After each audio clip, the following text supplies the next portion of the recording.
Form, having plus third form.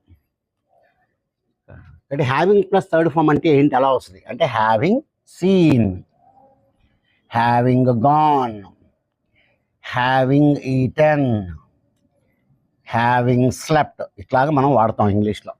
కాబట్టి having పెట్టి third form, having పెట్టి third form, see saw seen, go went gone, eat ate eaten, sleep slept slept, ఈ విధంగా మనం వాడుతుంటాం. Having slept, having eaten, having gone, having seen అని ఎలా వాడతాం. ఇది హ్యావింగ్తో థర్డ్ ఫామ్ అనేది మనం ఎట్లా వాడతాం. ఈ సెంటెన్స్ చూడండి, రైట్. హ్యావింగ్